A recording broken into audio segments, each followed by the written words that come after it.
Or donc, nous disions que ce livre des Actes comportait des 8 discours d'évangélisation. Je le répète, prononcés tantôt par Pierre, tantôt par Paul, discours qui nous donnent un aperçu de ce noyau dur qu'était la prédication à l'époque, donc des premiers chrétiens. Un des points qui va particulièrement nous intéresser pendant tous nos entretiens, et ça là-dessus, croyez-le, ce n'est pas l'effet de mon radotage.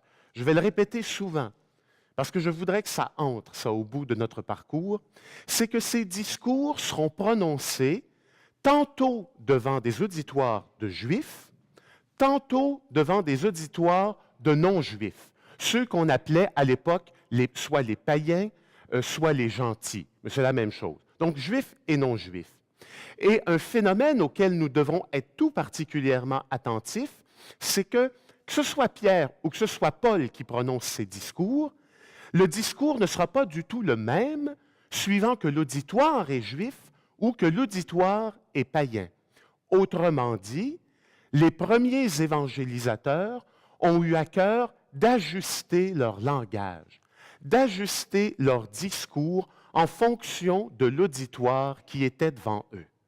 Et ça, il me semble que c'est encore aujourd'hui, à 2000 ans de distance, un énorme défi, pas toujours relevé correctement, il faut bien l'avouer, un énorme défi qui est pour l'Église de toujours se demander à qui s'adresse-t-elle?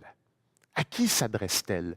Si je m'adresse devant des gens qui sont plus ou moins croyants, très distants par rapport à l'Église, je ne peux pas leur parler de la même manière, avec le même langage, avec les mêmes catégories que lorsque je m'adresse, par exemple, à une communauté chrétienne dans le cadre d'une célébration eucharistique du dimanche.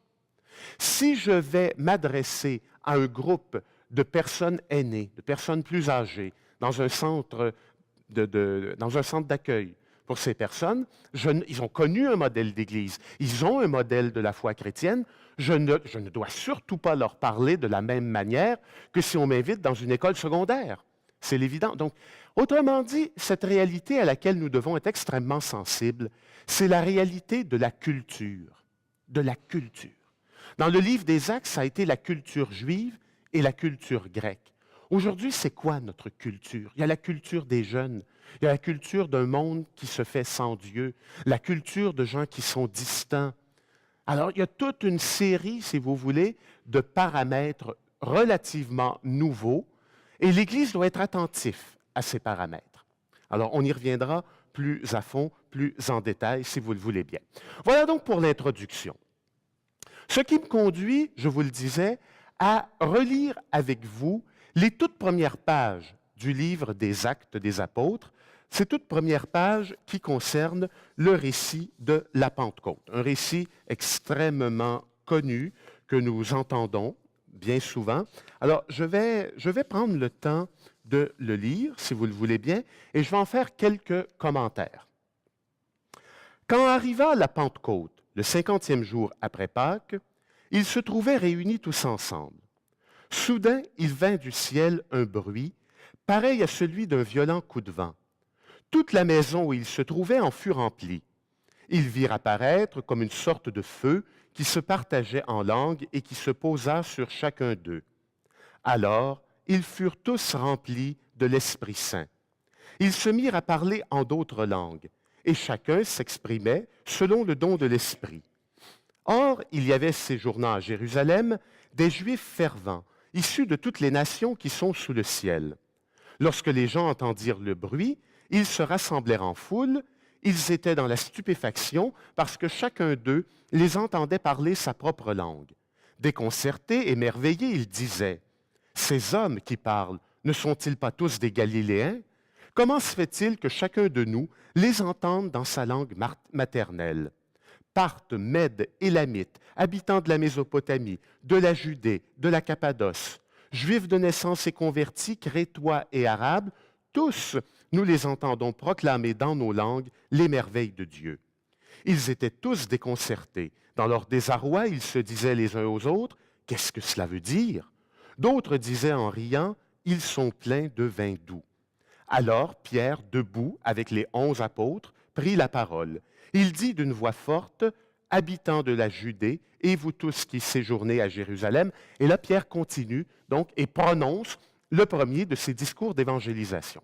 Donc pourquoi relire ce texte de la Pentecôte? Encore une fois, je vous le dis, on pourrait passer tous nos entretiens uniquement sur ce texte tellement il est riche. Vous comprendrez donc qu'en quelques minutes seulement, je vais aller à l'essentiel. Le premier trait qu'il faut relever de ce récit de la Pentecôte, c'est le changement énorme qui se produit chez les apôtres et chez ceux qui se sont rassemblés au Cénacle après la mort et la résurrection de Jésus.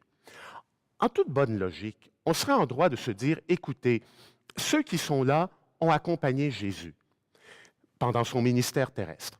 Ils l'ont vu mourir, bien sûr, mais ils ont été témoins de sa résurrection. Ils l'ont rencontré vivant, ils ont fait cette expérience d'un Jésus vivant. Donc, où est le problème, pourrait-on dire? Il devrait donc être dynamisé, être tout heureux, tout content. Et pourtant, dès les premières pages du livre des Actes, on insiste pour dire qu'ils ont peur. Ils n'osent pas sortir. Ils sont refermés et repliés sur eux-mêmes. C'est donc qu'il manque quelque chose. Et quel est ce quelque chose? C'est ce dont il vient d'être fait état, c'est le don de l'Esprit Saint. C'est ça qui sera le moteur, si vous voulez, de la mission. C'est lui, l'Esprit, qui va faire en sorte que ces apôtres, repliés sur eux-mêmes, vont tout à coup se mettre à sortir. Et ça, c'est vraiment une trame de fond du livre des Actes des Apôtres, de voir les missionnaires aller toujours de plus en plus loin. On commence par être témoin du Christ à Jérusalem, puis on gagne les autres provinces en Israël, la Galilée, la Samarie, la Judée. On va en dehors d'Israël et on va aller à la fin du livre des Actes jusqu'à Rome, capitale du monde de l'époque.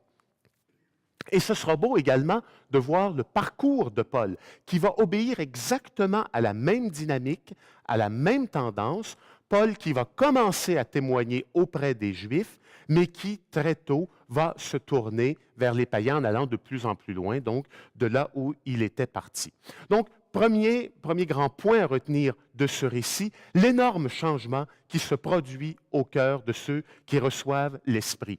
Et d'ailleurs, on peut presque faire une parenthèse ici, si vous voulez.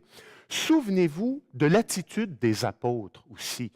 Souvenez-vous de l'attitude des apôtres dans les évangiles, dans l'évangile de Luc notamment. Qu'est-ce qui les intéressait, même lorsqu'ils cheminaient avec Jésus? Entre autres, ils voulaient savoir qui va être le premier au ciel, hein? Qui va être le premier avec Jésus? Excusez-moi, mais comme genre de question, c'est une question très nombrilisante. Hein? Est-ce que je vais avoir une bonne place au ciel? Qu'est-ce qu'on fait? Qu'est-ce qu'on voit ici dans le récit de la Pentecôte?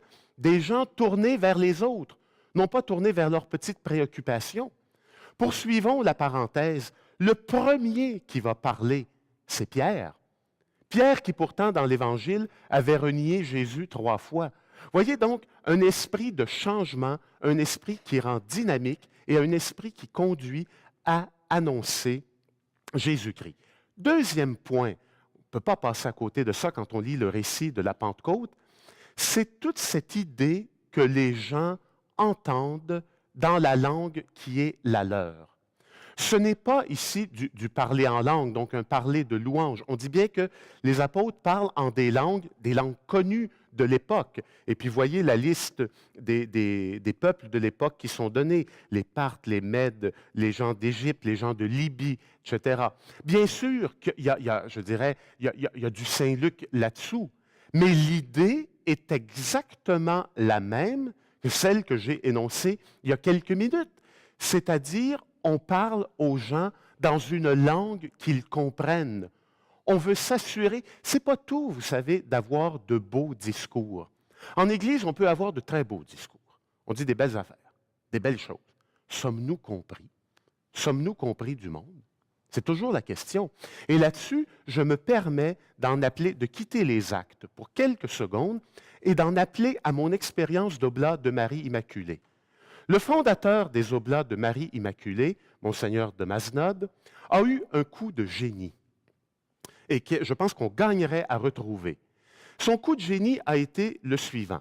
Monseigneur de Mazenod était un noble, français, parle français par la force des choses. Mais à une époque où en France, assez étonnamment, on a perdu ça de vue, on a oublié, le français n'était pas la langue parlée par tous et par toutes. Il y avait beaucoup de dialectes dans plusieurs régions de la France. Monseigneur de Mazenod est un provençal. Et donc, en plus, comme noble, il célèbre la messe, c'est l'époque des grandes prédications, et un prêtre qui se respecte, noble de surcroît, doit faire ses prédications en français. Mais il n'est pas compris par les gens qui sont devant lui et qui parlent le provençal et qui souvent parlent un français très, très approximatif.